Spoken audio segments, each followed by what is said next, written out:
Malakas na papuri para sa ating Diyos na dakila, sa Diyos na ating sinasamba. Hallelujah. Sabi ko na kanilang silangan sa ito ng mga awit, ang lahat daw po ng may buhay ay magpuri sa Panginoon. Kung kayo po, at tayo ay naniniwala na may buhay po tayo po ay inaakasan ng Diyos na siya po ay ating pong papurihan at ating pong siyang sambahin. Amen.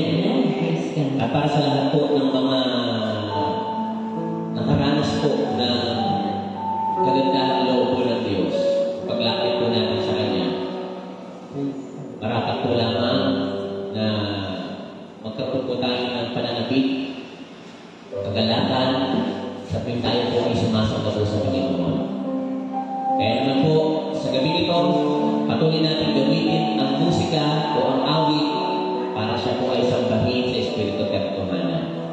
Dahil tunay po napakasarap sa piling ng Panginoon, napakasarap maranasan ng Kanyang kalooban sa ating pong kalagitnaan sa mga sandali ito.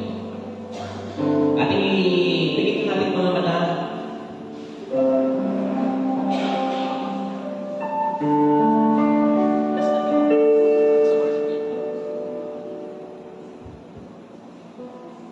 Purihin ka, Panginoon.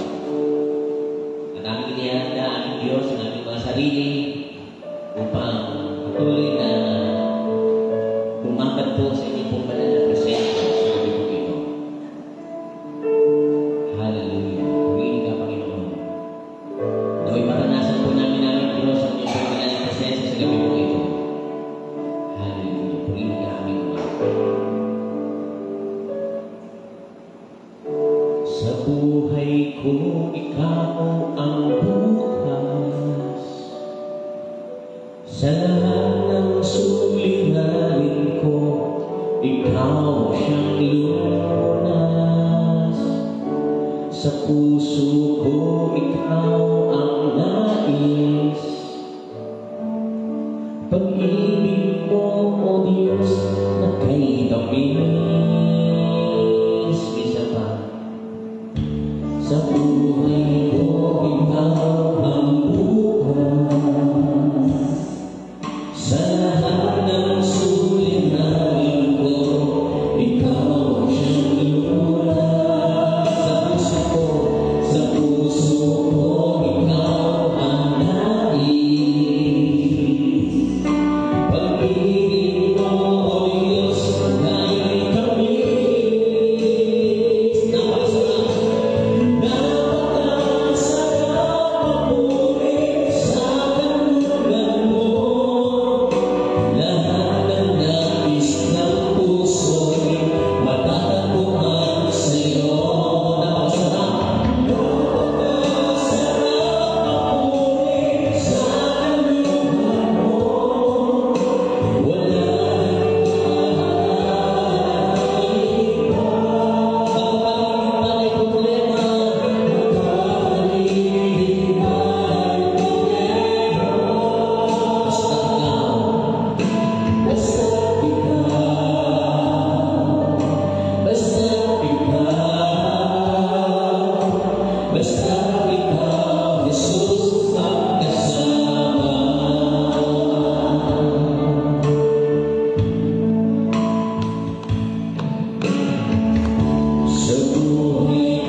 ang kasama po natin, hindi tayo mag-aalala sapagkat sagot po tayo ng Panginoon. Amen? Kaya sa gabi ito, patuloy natin siya papupurihan, patuloy natin siya luluwalhatin, at patuloy natin itataas ang pangalan ng ating Panginoong Diyos. Ang sabi niya ng tuwing, sa ating Panginoong Diyos.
Diyos ngayon at Diyos magpakailan pa man. Amen. Kaya naman po, isama natin palagi po ang Panginoon na pagka may problema po tayo.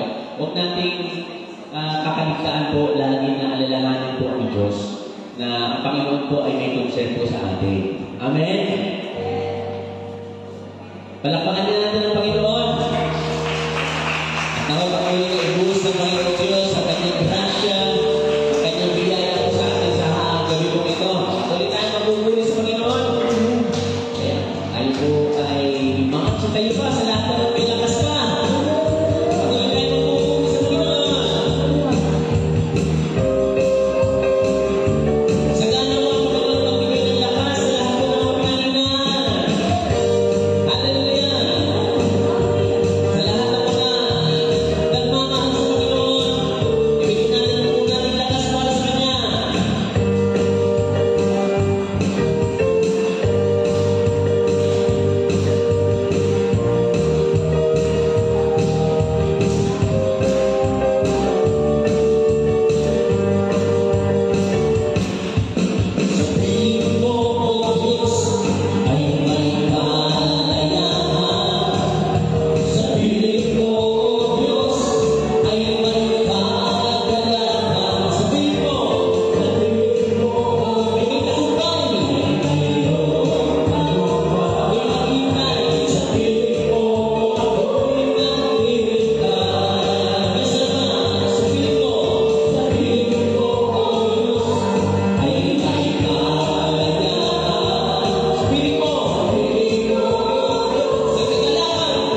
ng Bible, kaya tayo magkakagumpay hindi dahil sa galing natin, sa karunungan po natin, sa nalalaman po natin, kundi ang tunay na tagumpay po ay nagmumula po sa Panginoon. Amen. Ang kagalakan, kalayaan, yan po yung mga mahalagang aspeto po sa buhay na kailangan po natin eh. Kapag wala kayong kalayaan, maraming bagay na maaaring po sa tao. Bisyo, at marami pa. Sa Gonzales Group, kahit bawat isa sa atin, may mababanggit po pa yung mga bagay na umaligid sa atin ng mahabang panahon. Di po ba? O kaya baka mamaya, until now, may struggle pa rin po tayo doon. Huwag tayo mag-alala dahil yan po ang nais po ng Panginoon. Ang dulutan po tayo ng kalayaan. Amen? Hindi lang po tayo basta nagsisimba, dumadali ng prayer meeting na parang wala na.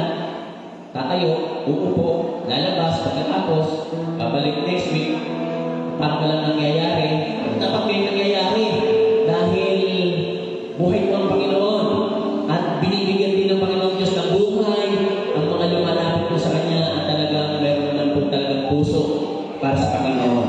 Amen? Hindi lang po tayo basta nakikigaya lang. Kundi mahalaga yung na-encounter natin ng Lord sa buhay po natin.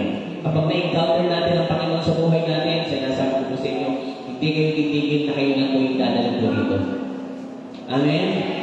Dahil darating yung punto na dahil sa kagalakan na binigay sa atin ng Panginoon sa puso natin, hindi natin nahayaan na tayo lang yung may kagalakan. Kundi pati yung kaibigan natin, kakilala natin, mahal natin sa buhay, yayakamin natin pagkarating po sa Panginoon. Gusto niyo po ba kayo lang makarating sa kaharian ng Panginoon? Siguro naman gusto niyo rin na makasama yung mga mahal niyo po sa buhay doon. Sino bang gusto? Yung mga hindi nagtaas sa alanganin. Pero yun naman talaga ang dapat. Dalhin natin, muna tayo, una sa lahat tayo, dalhin natin sarili natin sa harapan ng Panginoon. Hindi, kasunod na po noon, naisip ng Panginoon na maging instrumento tayo, maging asin, maging ilaw po ng ating tahanan, para ma-realize na, kaya pinupuntahan na nanay ko o kaya na mahal sa buhay nito at may pagbabawang nangyayari. O baka mamaya na di-discourage pa sila na kaya suday pa ito tapos ganun pa rin naman ang pag-uupuhali. Huwag naman po sana ganun. Amen? Pagkos maging dahilan po tayo na makaakoy po ng mga mahal natin sa buhay, kaibigan, pakilala, papadapit po sa Panginoon. Dahil mahalaga po yun, hindi po yung biro, hindi po natin ito sinasabi para kung ano pa man. Kagaya po sa amin, halos karamihan po dito, may mga magkakamag-anak. Ako, may bahay ko, ang pinsan nila, pamangkin nila, kapatid ng may bahay ko, andyan, bayaw yung mga babiyakin ngayon, andyan din. O pamangkin, mga apo, nandiyan po. Dapat may desire din po tayo na ilapit natin ang Panginoon. At ilapit natin sila sa Panginoon. Kailan natin sila ilalapit pagka mas malalaki na at mahirap na makain sa Panginoon.